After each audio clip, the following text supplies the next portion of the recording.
Why get all your holiday decorations delivered through Instacart? Because maybe you only bought 2 wreaths, but have 12 windows. Or maybe your toddler got very eager with the advent calendar. Or maybe the inflatable snowman didn't make it through the snowstorm. Or maybe the twinkle lights aren't twinkling. Whatever the reason this season, Instacart's here for hosts and their whole holiday haul. Get decorations from the Home Depot, CVS, and more through Instacart and enjoy free delivery on your first 3 orders. Service fees and terms apply. Hey everybody, it's me, Paul Scheer from The League and Veep. I host a podcast called How Did This Get Made with June Diane Raphael and Jason Mantzoukas, where every episode we break down the best of the worst movies ever made. This week we are talking about the 1982 cult classic monster movie, Q, the Winged Serpent. Oh my God, where to begin? First of all, this monster only eats heads. And let me tell you, the climax is a bunch of guys firing a machine gun at a big dinosaur egg. Anyway, tune in to How Did This Get Made, the podcast that makes bad movies better, to hear all about Q, the Winged Serpent. Ask me, ask Iliza anything. It's time to ask. Ask me all your questions. Leave them in the Instagram comment section. Leave them on your Twitter or leave them on your Facebook. We'll see them. We'll read them. Then we'll give you answers. You know it. I've got it. I've got the answer. The answer. You ask me. I'll tell you anything.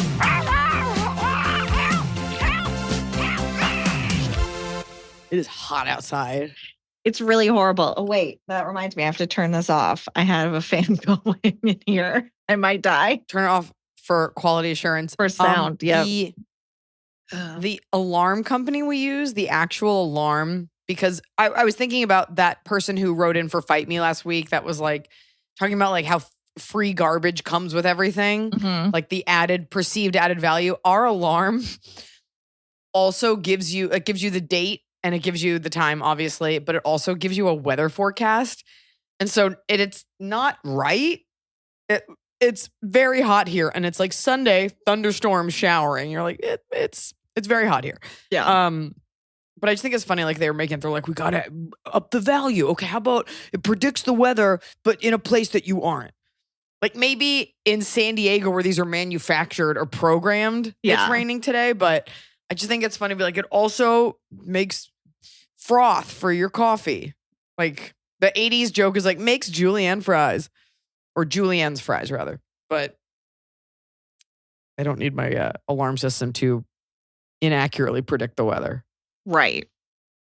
Like right now, there's a little icon with like thunder and rain coming out of it. And it is 200 degrees outside. It's not nice. And the earth's falling apart. It really is. And overconsumption is at an all-time high.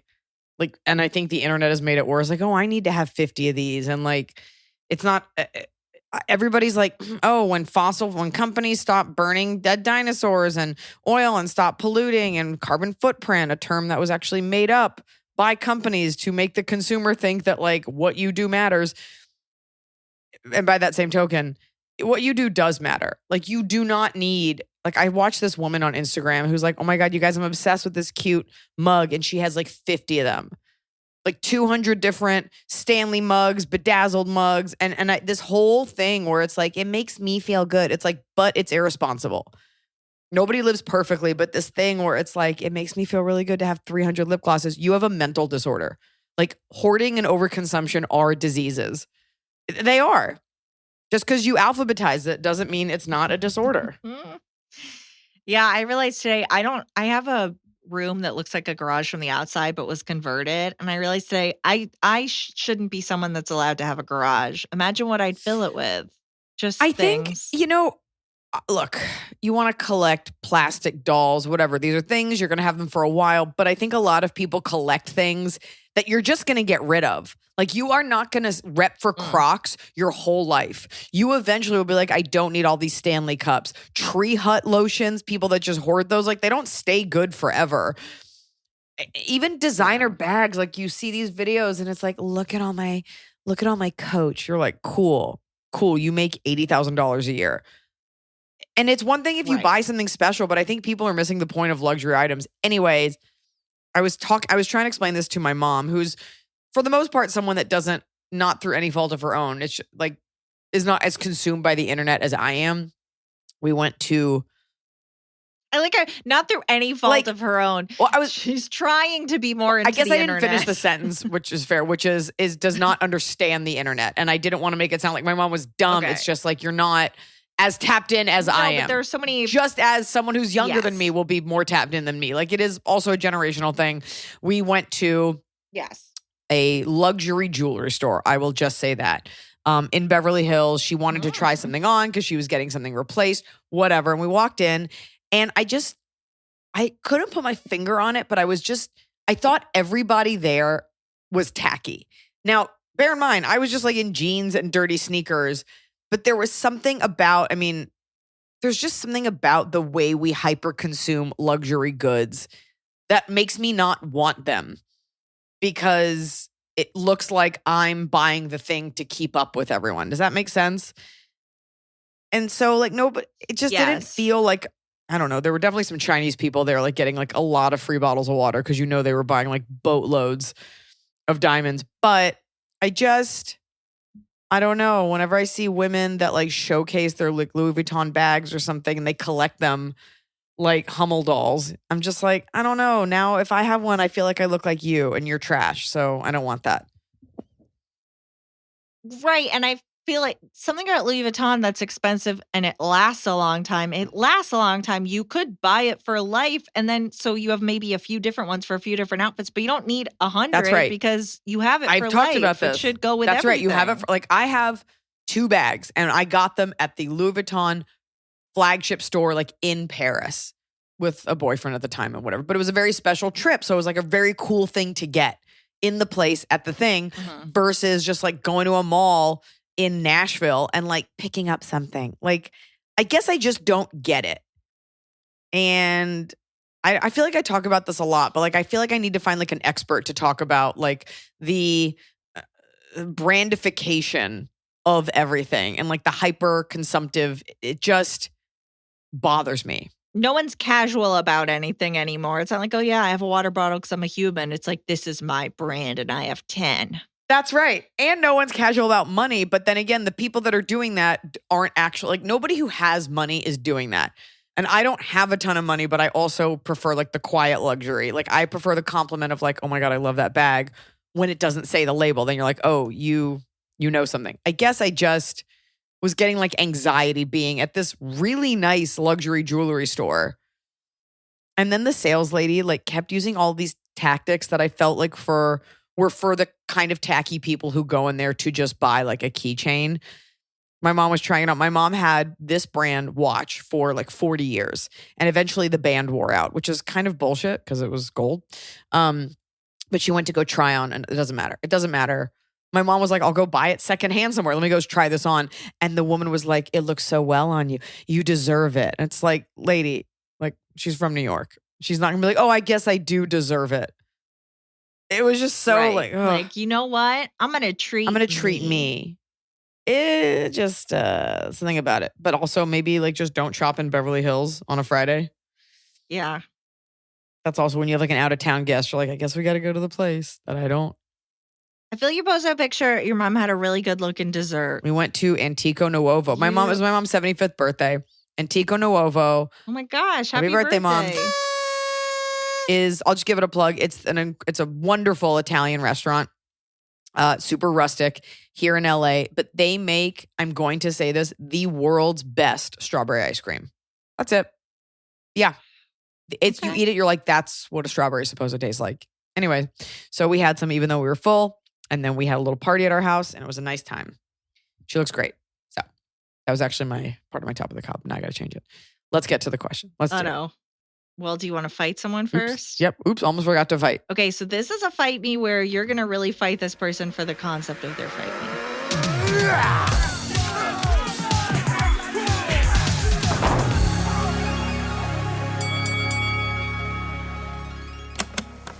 Hi, Iliza and Emily. I have a fight me for you. Barbecue chicken does not belong on a pizza. It just doesn't. There's pizza and then there's barbecue, but they don't belong together. Ever. Fight me. I like how succinct that was. Just like in, out, this means something to me, bye. I'm not going to fight, and here's why. This is in the realm of those like very low upside or downside Reddit fights where it's like, is a chicken nugget also a chicken tender? This is the same kind of person that argues about pineapple on pizza. You can put anything on a pizza, and No. excuse me, I'm married to a chef, so I think I fucking understand. No. The only reason we even know about barbecue chicken pizza is because of California Pizza Kitchen. So while it is a corporate invention, tasty is tasty. That's all I got for you. I'm not going to fight. I'm going to fight because I thought this had died out. I thought this wasn't a thing anymore and people weren't putting barbecue chicken on their pizza. But then I had a friend who was getting a barbecue chicken pizza and I was shocked. I was appalled. Why are people doing this? To be fair, I think was sick once after I ate barbecue chicken pizza, so I'm never going to eat it again. I think it's disgusting. That's fair. Did I say California Pizza Kitchen or did I say California Chicken Pizza? What the hell did I say? California Pizza Kitchen because I immediately went, okay, great. Yes, correct. Here's a question. Does the CPK barbecue chicken pizza have tomato sauce or does it just have barbecue sauce? Let's find out.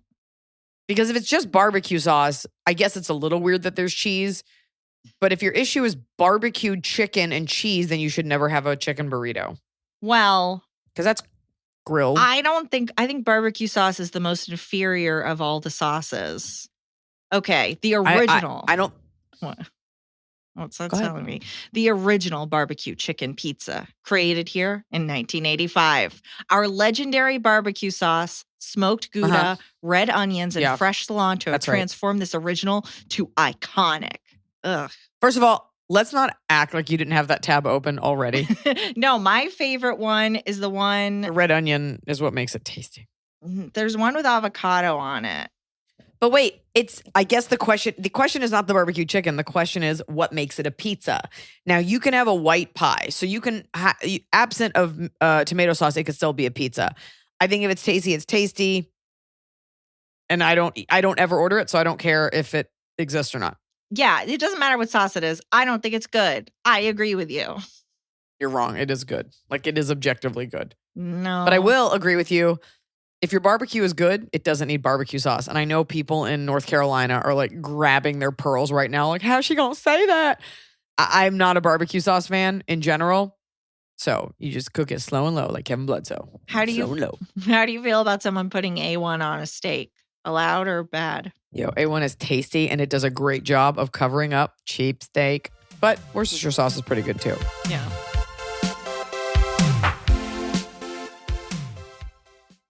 Fall has fallen. Winter is on its way. The days are shorter. But just because, they feel shorter.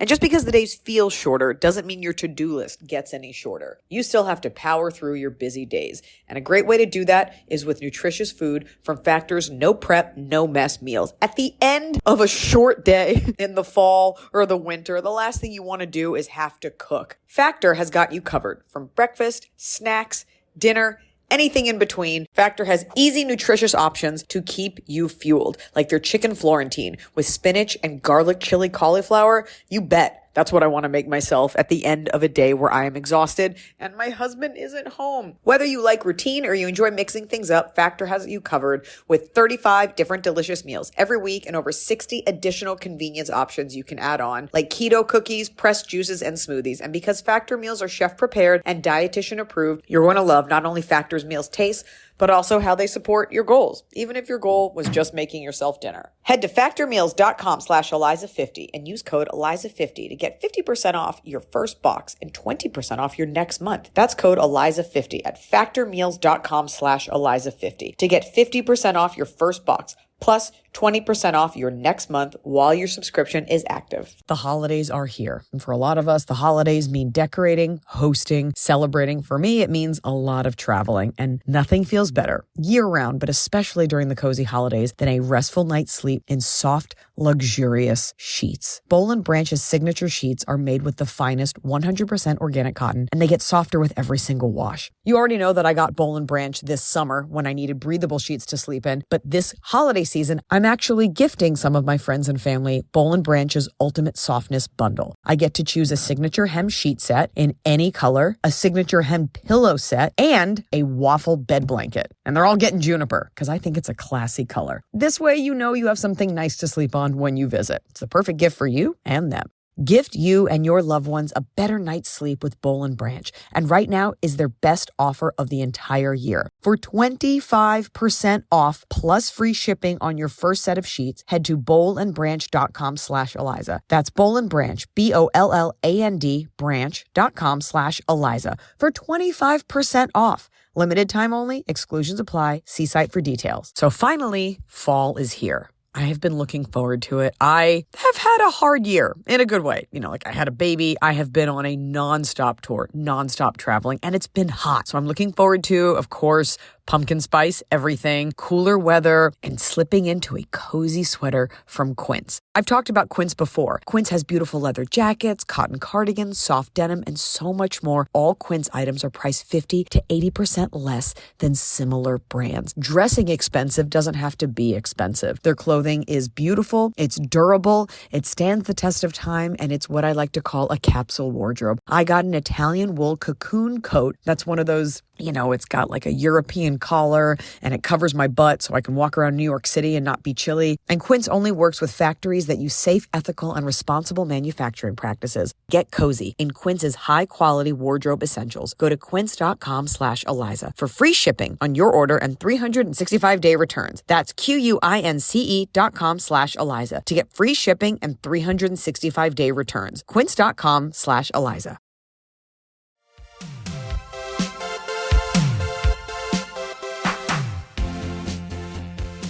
Let's move on to something only slightly more important. Hi, Iliza and gang. I have a situation I would love your take on. I will try to be succinct, but there's a lot of relevant details, so here we go. And just, this person was very succinct, so good job.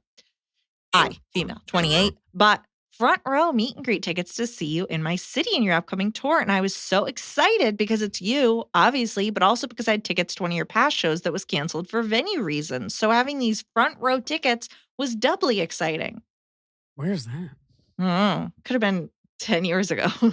I have been friends with one of my best friends for 20 years. She recently... Oh, is it that ballroom in upstate New York? They had like an issue with a chandelier. Okay, fine. Go on. I don't know. This is not... Okay. She recently got engaged, and when I saw her in person, she told me that they were planning a small ceremony in their city about 5 hours from me on, you guessed it, the day of your show. I told her immediately that I had tickets to see you, and I would do everything I could to be at her wedding. She was understanding, but did say she would be very disappointed if I couldn't come. Fast forward a bit, we got our evites with more details of the upcoming nuptials. She has invited me to be a bridesmaid. She wants everyone to arrive to their city on a Friday for celebrations leading up to the ceremony on Sunday. So, my question is, would I be an awful friend? My show's on a Sunday? The show? My show's on a Sunday? My show's on a Sunday? I don't know, Sunday. It must be Charlotte or something? Right. My question is, would I be an awful friend if I asked her how she would feel if I skipped the dinner on Saturday and just go to the ceremony on Sunday so I can keep my tickets to see you since I bought them before she had planned her wedding? I want to be there for my friend, and I will be, but I want to be admittedly selfish too. Please help. Anonymous. Iliza used to say this a lot. LOL. I really did. Now I'm like annoyed that I guess I could look at my routing and figure out what's on. Actually, should we do it right now? I'm looking, but the problem is it's dates. And so it's like I have to figure out. I got it here. Oh, okay. Okay, let's not worry. Let's not worry about the date. Let's not worry about figuring out her logistics. Okay, so you're saying she told me that they're planning a small ceremony, and then you get the invite, and she's invited me to be a bridesmaid. Now the ceremony's Sunday, and so it's not full Calgary weekend. I think you are. First of all, you're not the maid of honor. And I think that there is something to be said for you made a plan. I don't think there's anything wrong with that. You're going to be there for the wedding. I've been friends with one of my best friends for 20 years. If she's really your best friend, you bought these tickets before. Would you, Iliza, expect someone to how I'm trying to figure out, because it sucks. This is it's not once in a lifetime, but it's like a big thing that you're excited about. That's what I'm saying. Listen, I think this comes down to you can make some of it. You already made a plan. Our tickets go on sale well in advance, but like a wedding, I mean, it's not her fault that it wasn't just as much in advance. But I also think a little bit of this comes down to like women who are getting married or having babies. Like these are very special things for you. And of course you want to share in it, but this is not the most important thing in someone else's life. And I think people get really shitty about it on both sides. The fact is you are going to bend over backwards to get there in time. You could even leave after the show and just drive through the night, whatever, to be there for the actual wedding. This thing where it's like, I need to be celebrated the entire time. She's going to have other bridesmaids. And if that show means a lot to you, as I do for many people, some of whom have tattoos of my name, then that's what you need to do, because it's not that it won't matter, but I feel like you might. It's not even about my show necessarily. This could have been any concert you were looking forward to.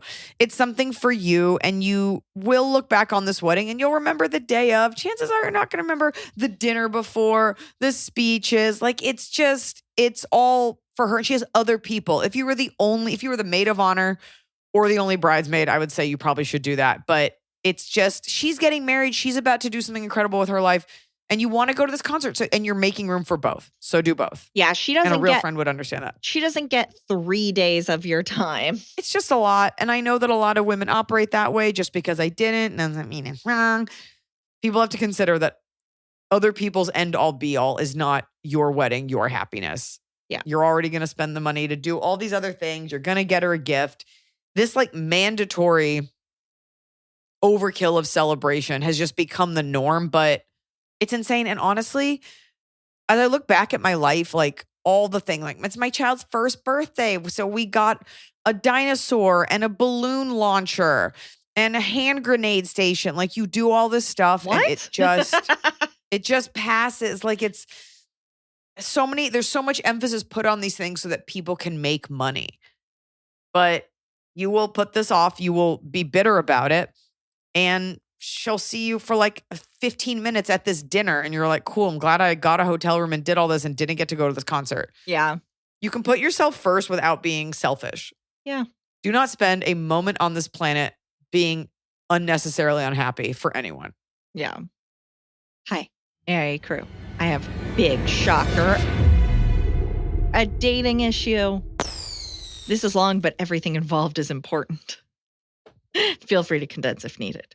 My name is Amy, and you can use it. Context. I am a 33-year-old bisexual female. I've had one serious 6.5-year relationship that ended due to my medical issues at 25. I needed 11 surgeries in the last 10 years. In the middle of this, I didn't date for 8 years. The only visual signs I have disabilities presently are an ileostomy, no colon, and my intestine empties into a covered pouch on my belly. Don't look it up unless you want vivid pics. A cane for inner ear damage. My ear crystals get wonky too, Emily. Oh, thank you. And full top and bottom dentures. Repeated bouts of malnutrition from years of stomach issues. I have... Oh my goodness. Yeah, a lot going on. I have very under control CPTSD because of abuse and repeated trauma, having been pretty constant since I was 7. I have done years of incredibly hard work to become resilient, emotionally and physically aware, and as independent as possible. I can't drive, but Uber takes care of that. I'm very secure in the life I have and have space to add more. Problem. I'm in a very good place. I'm very apt at caring for myself, but I find even if I only share 1/8 of the obvious medical things, people get very odd. I get it. It's a lot, but it's my reality. And after 10 years on disability, learned you can't stop living your life waiting for perfect moments. I'm not looking to be saved. I don't need someone to care for my physical needs. And I make this clear. It feels dishonest not to be upfront. So I, at the very least, put down in my profile, I have a cane. I'm assuming it scares people off, though. They praise me up and down and say wonderful things about my personality and how well adjusted I am. But then comes the comments they wouldn't be able to support me, feeling they don't want to burden me because I've already had it rough, or they admit they are intimidated by my situation. I always make it clear my shit is under control, pun intended, and I know how to support myself. My friends say I'm attractive, intelligent, funny, and easy to talk to. I just want a relationship. Yeah, I've always wanted a kid, but I'm very practical, and if it happens, it happens. Even when I slowly leak out the info, terrible phrasing in this email. Leak out the info. It always ends the same. I've gone on several dates over the last 2 years and find it's a waste of time for all involved to not disclose the whole cane and bag on my belly situation when I may be sexual with someone beforehand. I ended up in the friend zone, however, which is fine, but not my goal. So am I banging my head against the wall, hoping someone can see past this all and see who I am? I always walk away feeling like no one is strong enough to be a partner. Should I keep trying? I'm content single. I'm an avid writer and artist, so I could be happy if I'm never in a relationship again. Is it time to focus on dating mainly women? I can't help but feel the male urge to protect and defend, and feeling they could do so with my needs clouds any potential for a meaningful relationship. I can't tell you if you should date men or women. I am not a bisexual person, so I don't understand it at that like cellular level. I think this idea where it's like, well, I'm attracted to men, but they bother me, so I'll switch to women. Like, I don't know what that is. I'm sure women are a little bit more understanding, but this isn't you, but like, no one's going to like this. Every woman on my 600-pound life has a boyfriend or a husband, and you are far from that. So there's definitely plenty of people out there to date you. It's just tough because, like you said, they feel intimidated. They frankly don't want to deal with it. And you wish you could get them to really start to like you first. And then you're like, by the way, there's all this. And you're right, because you don't want to be dishonest. And it's tough because they're not getting a chance to like really like you. Because like once you like love someone or like someone, you let all these other things go. So, but that's not your question. Your question is like, should I just give up? The answer is never. Never, ever, ever give up on your dream. And your dream can be your art. It can be to be in a relationship. Your dream can be to like allude to diarrhea as much as possible in an email without actually talking about it. Never, ever, ever give up. You don't have to kill yourself over it, but there are plenty of people out there. That's it. It just sucks because you've been dealt a shitty hand, super pun intended, and you didn't do all this work. I know it's like, the goal shouldn't be to like have just a relationship. They only say that when it comes to men. For some reason, women that are like needy and want a woman, it's like, that's okay. You're an empowered gay queen. You didn't do all of this work just to be alone, and you're not going to. That sucks. Yeah, I do. I understand. I do understand being someone on the other side worrying about what yourself. It's almost infantilizing for someone else, but I think to worry that they would become your burden when you are saying and they are not taking you at your word that that's not a problem. I get why that's so frustrating. I do find it very interesting that you said you've been on several dates in the last couple of years. Good for you. But you're saying, should you switch to women? Have you had your settings? You've just dated men this entire time, and now women are men. So are women now like the backup? Like, I guess men aren't interested, so I'll go to women. Is that really what you want? I mean, or are you? Yeah, I don't. That's a great question. Like, has this all the feedback been from men? At the end of the day, it's all these excuses come down to people are not attracted to that, to those issues, and it's a burden. It's a bummer. Like, oh, you've got this. Like, it's just different than quote unquote normal. Yeah. So the excuses don't matter because it's just a lot to deal with. If you can switch over to women and that's something that you'd be happy with, then go for it. But no consolations in this life. You go for what you want. If you want to be in a relationship with a man, then that's what you go for. If you want to be in a relationship with a woman or it doesn't matter, then just start dating around. But don't ever take second place just because you think you couldn't get the thing, because that will wreck your relationship. If you are more attracted to men and you're like, I guess I'll just go for a girl because she'll accept me. Plenty of men will accept you. There are plenty of people who will see past that. You said something about how they're not getting the chance to know you. I think the traditional dating app experience is going to be really difficult here because you look at someone, you go, oh, they have a weird tooth left. Like, it's a very, very quick decision. And when you're doing those dates from those apps, but they're going on the date. The cane, it's like so and going. It's so low commitment. I think it's going to work out better for you if you're like in a hobby, in a group or something, and you meet people that way rather than this very quick, like left or right, hot or not situation. Well, I don't think that's the issue because she's going on dates. So I applaud you. You're like, here's my cane, here's the bag. Yeah. But maybe the rest of it is not something you hide, but it's like, date 3, you're like, oh, and I have this thing. But I guess it's kind of like, do you need to share all of it?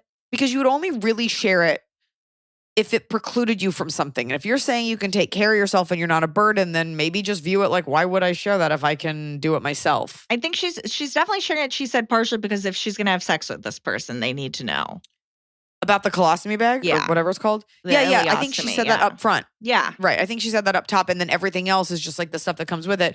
I would Yeah, love that's if tough. at the date you pop out the dentures. That's what you're doing to be. You're like, I have a cane, I have his bag, also, and popping out the dentures. Look at this. Like, there's a You don't lot. have to, yeah. Yeah, you don't have to get into that. I feel like most men would be like, oh, sweet, all gum. Right. Let's get into it. Right. But that's not your question. Your question is, should I be content? And you know the answer. Yeah. You know the answer is that you would never be happy having come all this way just to like be like, I'll just be an artist. As long as you have a breath still in there, you always have to fight for what it is that you want. And even if you don't get the perfect version, at least you will have expressed yourself. Yeah. Artist to artist. Now we just have a comment that I thought was nice. Thought I'd share that I love Iliza's merch because you talked about it last episode. I still have a Party Goblin shirt. I bought at a show in 2016 and wear it often. I work in an Irish pub and wear it every St. Patrick's Day because of the green lettering. This past St. Patrick's Day, I had a girl ask if she could buy it off my back because she loved it so much. I told her absolutely not, but that she should watch your comedy. So hopefully you got a new fan out of it. Thanks so much. Love everything you do, even the sketch show. Thank you. She should have bought it on my website, Iliza.com/ Hopefully she went and Store. Googled when they /store. /store. Yeah, go to Iliza.com and there's a thing that says store. Nobody's sitting there and typing in Iliza.com/store. They're Googling Iliza. They're clicking on the first result. It's probably spam tickets. They're going back. Yeah. They're scrolling down. They're going to your website and then they're clicking store. Well, I appreciate that. We have new, not only Party Goblin t-shirts, we have I don't know what I had in 2016, but we have Party Goblin t-shirts, Party Goblin onesies, and Party Goblin baby shirts, and they say Tiny Party Goblin. So fun for the whole family of alcoholics.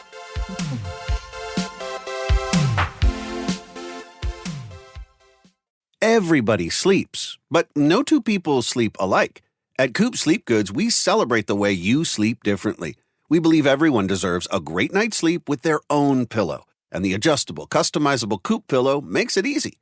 Whether you're a side sleeper, back sleeper, or even a starfish, we've got the perfect pillow for you. Crafted with our innovative memory foam and microfiber fill, our hypoallergenic pillows adjust to you, not the other way around. Just tailor the fill for the perfect fit. Add some in, take some out, until your pillow's just right for you. See why luxury hotels and spas worldwide feature Coop Sleep Goods and why we have tens of thousands of 5-star reviews. With our 100-night risk-free trial, you've got nothing to lose, except those sleepless nights. Get up to 50% off selected items during our Black Friday Cyber Monday sale when you visit coopsleepgoods.com/comedy. That's COOP sleepgoods.com/comedy. Why get all your holiday decorations delivered through Instacart? Because maybe you only bought 2 wreaths, but have 12 windows. Or maybe your toddler got very eager with the advent calendar. Or maybe the inflatable snowman didn't make it through the snowstorm. Or maybe the twinkle lights aren't twinkling. Whatever the reason this season, Instacart's here for hosts and their whole holiday haul. Get decorations from the Home Depot, CVS, and more through Instacart and enjoy free delivery on your first 3 orders. Service fees and terms apply.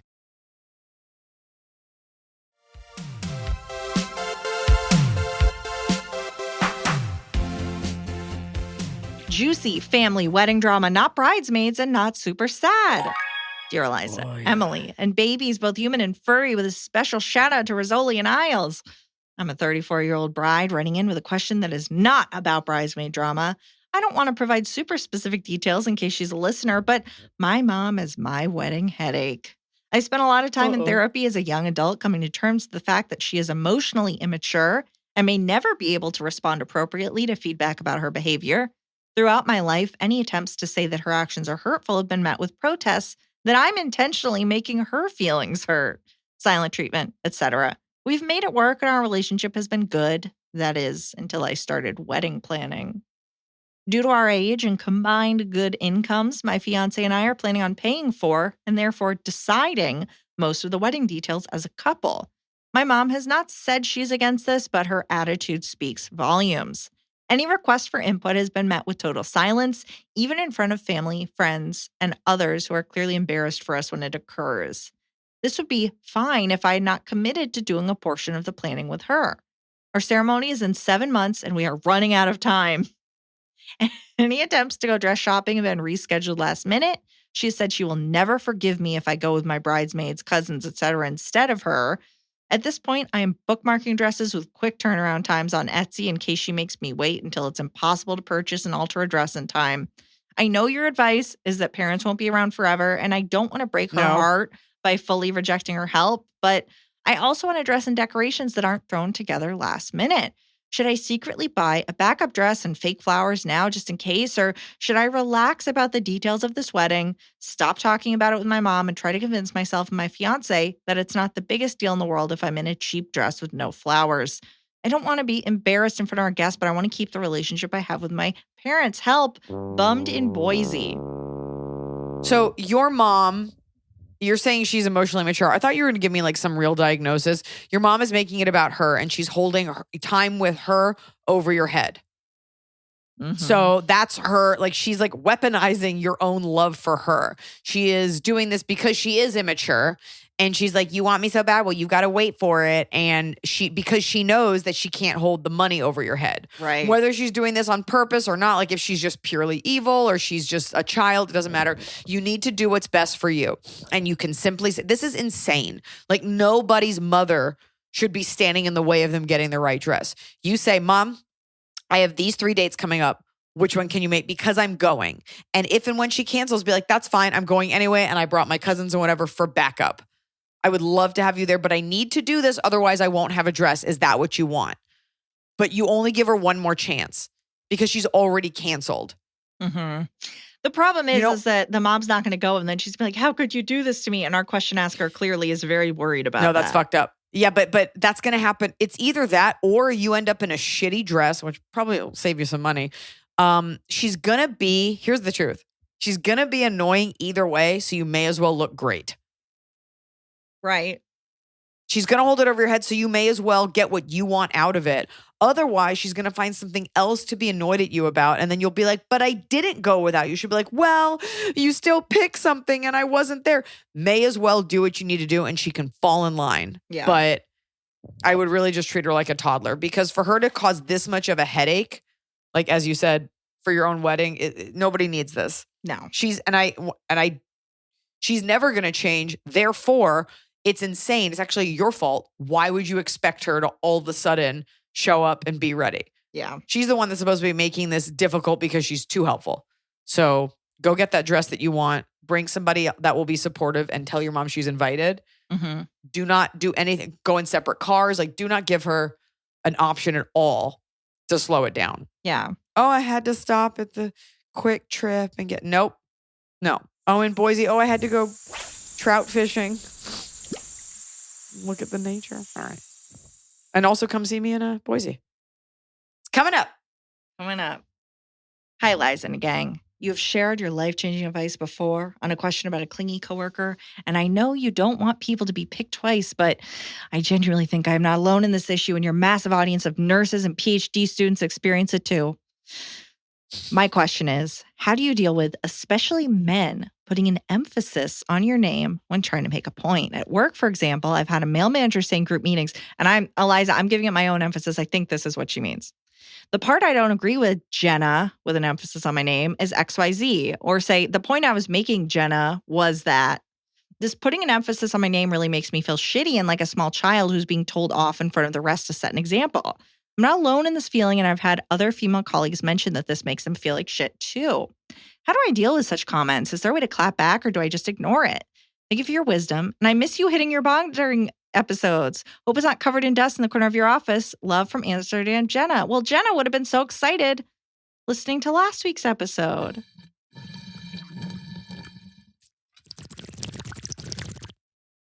So blazed. These are always tough for me because I don't work in a corporate environment. Because to me, I'm just like, I would stop him in his tracks and be like, I can hear you. I'm right here. Yeah. Why are you singling me out?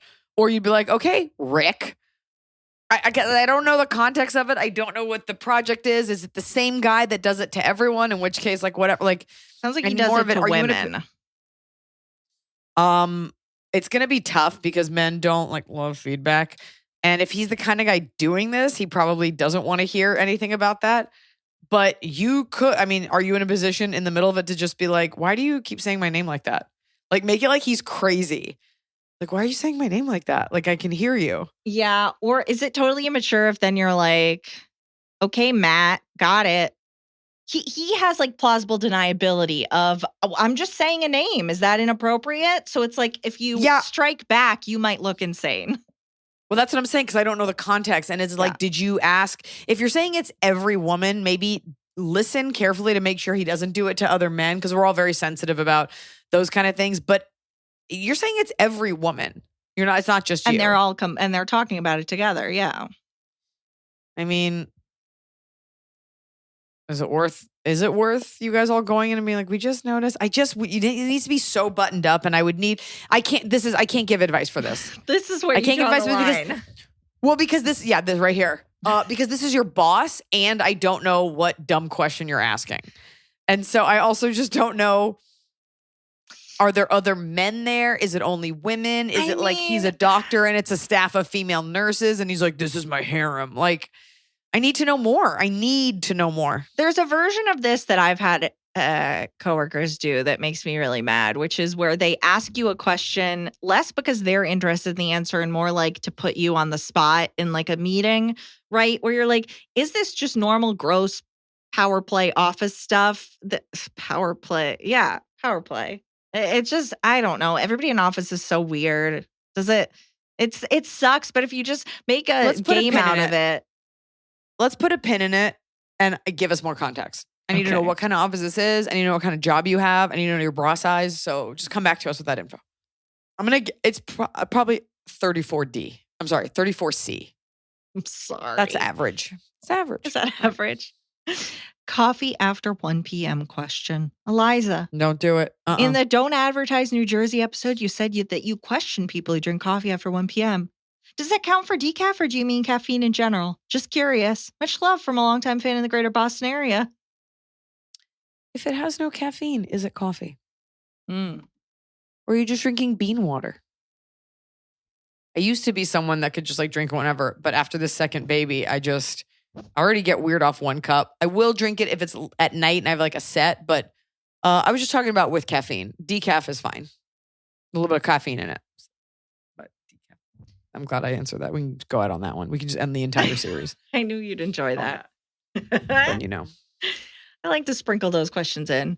I think I'm just jealous of those people. I used to be like, I'll just drink iced coffee all day, every day. And I miss that because I start to get weird and I make poor choices.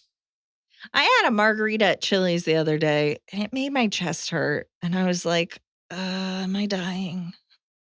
Yeah, because you didn't have a margarita. You basically just had like a sour straw in liquid form.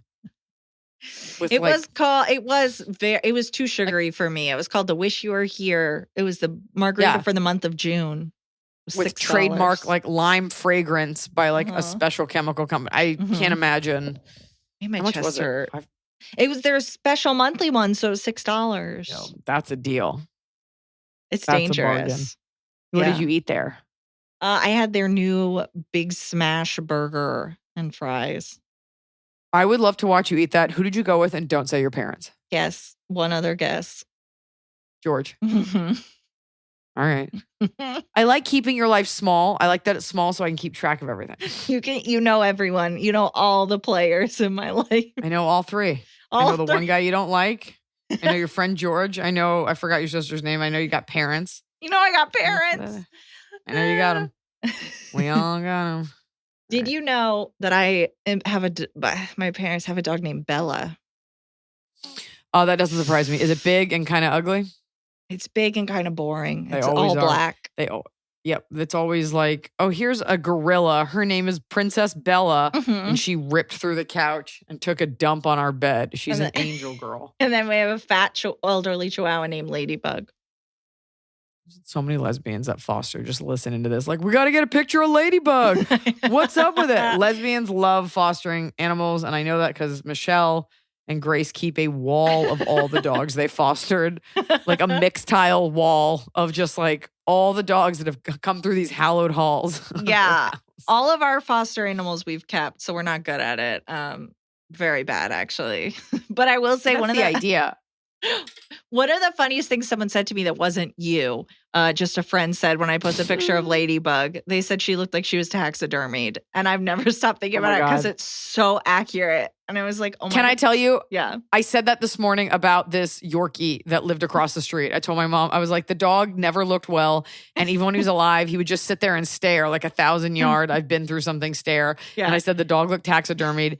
And he's dead, I'm pretty sure. But like his water bowl is still outside. And they built like a little ramp for him. The fostering thing is the scam to get you to adopt the animal. They're like, look, it's already in your house. The thing I don't understand is fostering a kitten. People do it. I'm like, look, we all know you're going to adopt this animal, so just do it. It's like, look, you bought the ring. We know you're going to ask her. Just do it already. I'm like, oh no, it's foster. It's a cat. It's an alley cat. There are billions of them. Yeah. Like, what are you're going to foster this and it's going to learn to read, and then like a nice wealthy couple will come and adopt it. Like, it's just fostering is another word for a slow adoption. Every once in a while, I'm like, should I take in a litter of kittens and help them? Because it's kitten season. There's so many. And then I'm like, no, I can't. If they're in my house, they're mine. I'm not giving them back. What does that mean? What does that mean? It's kitten season. More kittens are like born during certain months. And so there's like even more overload in the shelters of litters of kittens. How long is a cat pregnant for? I assume 9 months. I guess I don't know the gestational period. No, 9 months, Emily. It's 65 days. 9 months. Like it's growing a human. It weighs an ounce. And by the way, kitten season is typically March through October, but varies depending on location. So it's kind of all year. January, February, March. I truly thought I was right saying 9 months, by the way. All right, let's just. And they can have different fathers. Yep. Litters. Okay. You know what? Like, I don't want to be in this world. And I get sold a lot of cat videos. Yeah, probably because of me. This. Hello. Always this. Okay, my God. Hello, Iliza. Emily, sweet little children and beloved pets. I've been a fan of yours since the first time my college roommate showed me your special confirmed kills. Thank you for your unique perspective and for allowing for complexity in this crazy world. I also love all your Instagram videos with Sierra's songs and sassiness. They never fail to make me smile. You are like the cool older sister I never had. To be clear, I have an older sister. She just isn't as cool as you are. Whoa, shots fired. I, 27 female, am married to my husband, 30 male, for 6 years. We do not have any kids. Both he and I have been in the military since college, but after commissioning as officers, he went active duty and I stayed in the reserves. After some time living apart due to required training, at the beginning of our relationship, we're now living and moving together wherever the military takes us. Whenever we move, I need to find a new job or try to negotiate finding remote work options within my existing employment if possible. This is incredibly difficult and sometimes feels like an impossible task that adds on so much stress for only me during the already stressful task of uprooting our whole life yet again. Don't even get me started on the unemployment rates for military spouses. Yeah, I haven't thought about that. That's really hard. The last couple of moves, I've started to feel angry at my spouse as he does not seem to appreciate how much work this takes for me every time. He enjoys the benefit of coming into a new set in place military job and is at least in the same vein of his specific area of work. My husband is an amazing person and he tries to be supportive by telling me that we don't need my income. But then once I get an interview somewhere, he asks when the soonest I can start is, which has resulted in the past in me taking a job I didn't like or wasn't a good fit for simply because they were the first to give me an offer. How do I politely go about telling my husband that he should be grateful for me? I feel like this whole process would be easier if I felt like he saw and recognizes the career sacrifices I have made to be together and in support of him. When I do bring up the subject in earnest, he often just says things like, it's not like moving isn't hard for me too, or tells me that I can move back in with my parents and go to grad school and focus on my career if that's what I want. He would, quote, support me, which is an empty offer because he knows I would never do that for many reasons. In many ways, we are still growing up together, and since we will likely need to move a few more times before we get out of the military, I need to know how to have a frank conversation about the impact this is having on me. I appreciate your time and can't wait for your insight. Sorry this is so long. Thank you for all the laughs and the amazing work you do for the USO. You're a real one for supporting the troops. Oh, thank you. Well, thank you for your service.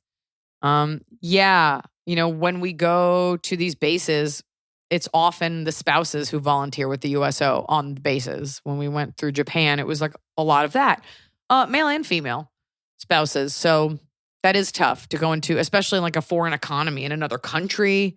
I don't know if that's your situation, but yeah, getting a job is tough in general. You are wanting to feel appreciated in your relationship. And you feel like every time you bring it up, he's like, whatever, he negates your feelings. He's like, it's hard on me too. That's tough because I can't imagine being with someone that wouldn't want to hear me. And I get it. Like, first of all, he's in the military. It's not like it's an artist colony. It's not the most sensitive place for the most sensitive people. And you're not even really wanting anything. You're just wanting him to basically one day be like, I just want to thank you for all that you've done. And he doesn't see it as a big deal because he's like, whatever, you can get a job. And anything that you feel bad about, he's like, well, here's a bunch of empty offers. So you're just feeling a little tossed to the side because you did what a lot of women do and you've put your dreams on the back burner for someone else. I can't tell you how to make someone hear that it's not built into them to want to hear it. But if you do broach it, it has to not be charged. And I also want to ask you, what are you really, like, what's the note behind the note here? Like, what are you really trying to get? Like, are you telling me if your husband came home today with flowers and said, I just want to take a second to thank you for putting me first, would that be enough for you? Or would you not need that if you're like, I am able to work remote, I love my job, so wherever we go is fine? I think you're just feeling a little underappreciated, and I would venture to say there's probably other areas in your relationship where you're not feeling appreciated. You feel like your career kind of doesn't matter as much, even though you're both officers, but you're both in the military. You're both working hard, and supporting someone is also a full-time job. But because a woman is doing it, of course, it's not seen as important. It's just this like ancillary thing. So I think before you go to him calmly, because he's still not going to hear it, I think you need to dig deep and be like, what would actually make me feel fulfilled and happy? And would you be okay knowing he's never going to fully grasp it? And that's okay because I have X, Y, and Z. Like, if that's just a Band-Aid. There's something else going on. I'm not saying like you guys need a divorce. I'm just saying you are feeling unfulfilled. And so you're looking to him for validation because you are not getting it from the career that you spent so much time working on. I think that there is something to be said for someone acknowledging a situation. I do think that can make a big difference. I think anytime where I'm in like an angry customer service situation or you're having to talk to a weirdo, when you can make eye contact with someone else so you can both go, oh, this guy. Like if he would go, I know this sucks so much. I know what you're doing. I do think that would feel nice. I think maybe there's a stopgap solution here, which is you're saying each new city you're getting a job that is in person or you were working remote for the job that you last had in person because you are taking these jobs quickly.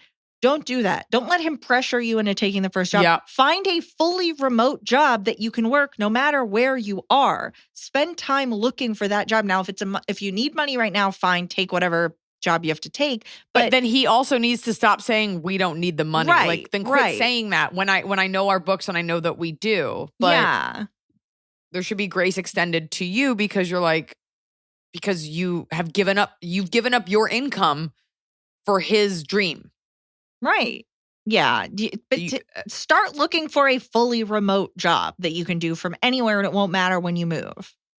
An uncharged conversation is what you need, but I'm just letting you know you still might come out of it not feeling as good because, like I said, even if he does acknowledge it, that's only one time and you're going to 6 months still feel the same way and he'll go back to being like, well, you can live with your parents. It's also a little fucked up to say that. Yeah. Hey, my wife, you can go live somewhere else and work on something for like 2 years. Well, and like, what kind of message is that? Like, if you want to go make your dreams come true, go do it by yourself. That's what that sounds like to me. And I think at this point, if you have to beg an acknowledgement out of him of what you do, it's not going to mean much to you. That's right. Because he'll do like, fine, all right, you're welcome. I suck, whatever. It needs to be uncharged. But I really think, the moment we stop seeking validation from others, it's not even that you're seeking it. The moment you know that you're not going to get it, there's a power in that. Mm-hmm. There really is, like an insecurity. And you're like, I'm hoping someone will just tell me I did well. Like, that would be nice. But just go in knowing you're not going to get it. And then you're not so needy about it. And then you have a little bit more power. I do it all the time. Like, sometimes you say things, I'm like, I don't know if that was good. Hoping someone will be like, no, that was so good. I'm like, I just know they're not going to, so I'm not going to seek it. Yeah. And I don't even mean that like in a nihilist way, but just in a like, I don't need this from you. Like, you can self-sustain. You're in the fucking U.S. military. Yeah. You can tough this out. You got this. Yeah. Sustain and maintain. Top of the cup. It's the top of the cob. We're doing it right every day. You just take a bite. Top of the cob. My top of the cob, it was my mom's 75th birthday, and we had a little party. But my mom always looks great. She always looks put together. Put together, yeah. She's always put together. I don't really have that gene. I was telling her, I was like, if I can get away with being just comfortable, not sloppy, but just comfortable. I did not go to an event the other night. It was like my friend's TV show. I didn't go because I was like, it says cocktail chic. I don't have that right now. My clothes don't fit, and I don't want to look like I didn't know any better and just wear jeans, so I'm not going. Yeah. But my mom looked great, and a lot of people's moms don't. A lot of people's moms do, but like some moms are just sloppy. Calling out sloppy moms. I'm just saying, as a sloppy mom, some people's moms, like my mom has just always been like well-preserved, put together, healthy, and she takes a pride in that. And I don't always emulate it, but it's nice to be like, this is my mom, and like be proud of it versus like, this is my mom. She's not getting it together. And like, she's falling apart like a scarecrow. I do wonder, I feel like there are women where it's just like any outfit they put together is good. They just always look like they put it together. And I think it's so intrinsic. Like, I'm like, I wasn't taught that. I don't think they were taught that. You can learn it. You just learn it. You just have it. So many women at this party last night at my house were wearing white. My friend's fiance showed up in a white silk top, and it was 90 degrees outside, and I didn't see one drop of sweat. And I was like, that's right. Some women are just naturally hot and attractive, and they're perfect. And then some of us are wearing shirts with the sleeves ripped off, and we still spilled salsa. So good for you. What's your... My top of the gob is actually related to what's happening right now on camera. I had a weird realization today. I think it's really hard. I don't know how you feel about this with Chanfu. It's hard for me not to compare Rosalie Niles to Gracie. I feel like I do it in my head, at least a solid amount. Like, oh, she didn't do this. They didn't. But I was using the bathroom before I left the house, and Rosalie like blocked the door. And I just had this realization of, God, they really love me. Like, these cats love me so much. They follow me everywhere. They're always cuddling with me. They always have to be in the same room as me. I never do anything alone. And I was like, it's so nice that they genuinely like to be around me. Is that what you think it is? It doesn't feel like love to me. It feels like they're plotting something. Maybe she'll trip. Maybe we'll block the door. She can't get out. She'll die in that bathroom. And then they can eat my body is what they're really angling for. Your dream. Yes, if I die, use my body for food. What do I need it for? Please make that the episode. If I die, use my body for food. What do I need that for? The fan top of the cob is very nice. My top of the cob, random messages from old friends. I've recently reconnected with many childhood friends, and it's a great feeling. They've sent messages out of the blue, been passing through town, or called just because that, hey, this blank made me think of you seems so small, but it means a lot. I've reconnected with more old friends lately, and it's such a great feeling. If you're randomly thinking of that friend, tell them. It's such a great way to brighten someone's day. Call that friend out of the blue. Send that message. It can truly change someone's day. Shelley. That's very sweet. I have this thing where if someone's like, oh, I was thinking about you, I don't even ask what it was. I just say, thank you. Very Han Solo of you.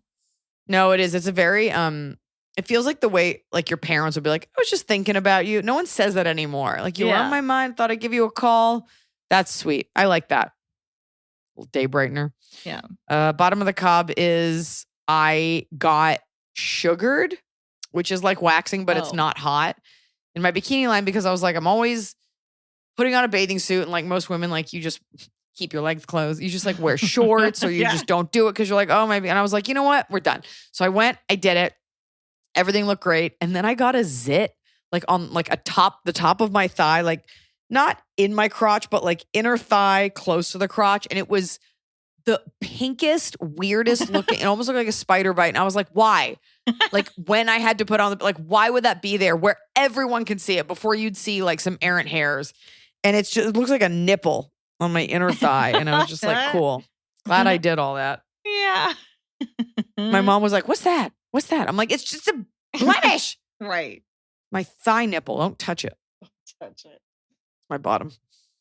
My bottom is, I feel like I might have done this as bottom, but not for like over a year. Why? I wash my hands a normal amount when I go to the bathroom, when I eat food. Do you? Normal. Usually those are at the same time.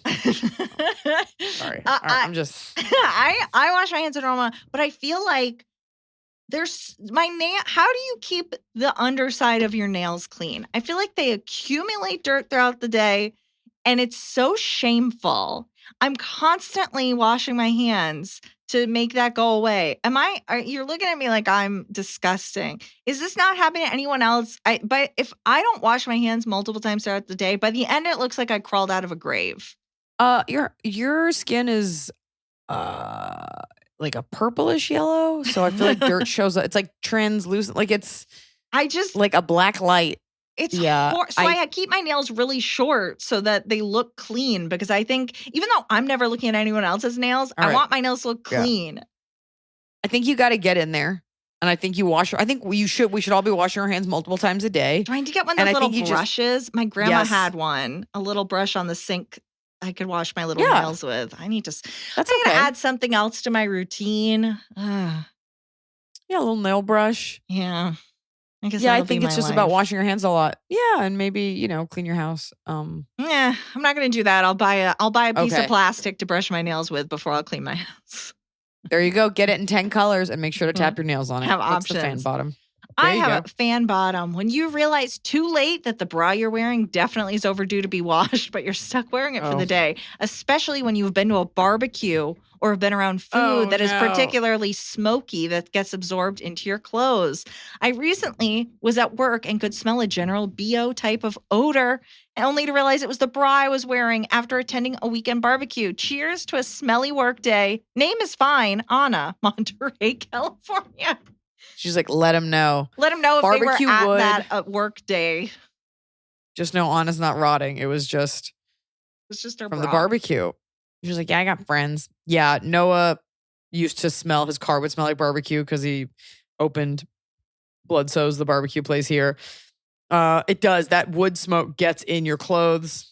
The bra, for me, it never smells, but you can just tell, like you can feel your bra is like tired when you haven't washed it. Yeah. And I get you. Our 300th anniversary show is what day? July 8th in LA. July 8th. So it's coming up. It's like a little over 2 weeks away. We're not giving the address. You'll get it if you are coming and enter. But we've got fun things. Like we're going to get some prime pizza. We're going to have some Spindrift soda. Yeah, that's the most exciting part. No, I'll be very curious to see if it's already full or if we need to stump for seat fillers because I got a lot of messages about people that said that they were filling the form out to get tickets. See. Yeah, get your tickets. Fill it out. It's free. It's free to attend. All right, you don't have to emphasize it. It is limited seating available. Exclusive taping of the podcast. I know you'll all be busy going to a Kendrick Lamar concert to hear the same song 15 times in a row. But if you want to come to this podcast tape, it's going to be fun. We're going to do it live. Fuck it, we'll do it live. And we got pizza and we got sodas and Hot Scotty might come by. And it's going to be great. Hot Scotty's going to be there. He's coming. Hot Scotty's going to be there, number one. And I'll bring Tian Fu. And it's got all the hits. All the hits. I'll be there. Meanwhile, I saw a massive uptick in my followers after I posted my Get Ready With Me video. So this was a planned thing, which I always like it when my social media person knows what they're doing. Yeah. It was a Get Ready With Me video, and it got over 1 million views, and it bumped up my followers by like 50,000 or something silly. And so we have another one coming out. So enjoy those videos. And those are all to support the Get Ready With Me tour, the Get Ready tour. Get your tickets at Iliza.com/tour and come on out and see me. Don't not do it. And then later be like, I wanted to see you. And then you didn't. When he scratched me earlier and I screamed, ow. You are bleeding from your palm. No, like, this is from my leg. I just touched it. I thought it was like Stigmata for a second. You probably love that movie. You love it. I have not seen it. I can picture the box art, though. Can I tell you something about the movie Stigmata? I remember it came out when I was in middle school. Yeah. And I remember like when one of them is possessed. By the way, if you never want to be possessed, like just don't be Catholic. It only happens to Catholics. Right. They're not going to possess me. I remember the demon had like taken over a girl's body. And someone was like, who are you? And they said, Il messaggero non es importante. And I remember the messenger is not important. And it sounded like Italian. Maybe it was Latin. But I always thought that was cool. And I always remembered it. I will try not to be actively bleeding at our 300th show. When women have like you and the cats, I don't think it's love. I don't think that's what love looks like. My dog is sleeping in a ball at my feet. She has not touched me once. That was, I got dug into by a claw when he was scrambling to mess with the mic. So it was more an afterthought. Okay, I just think there are people listening to this that deeply don't care like I do. And then the other half is like, tell us more. What kind of claw? What's the make and model of that cat? Hold it tight. Get him closer to your main carotid artery. Hold him super tight. See you guys soon.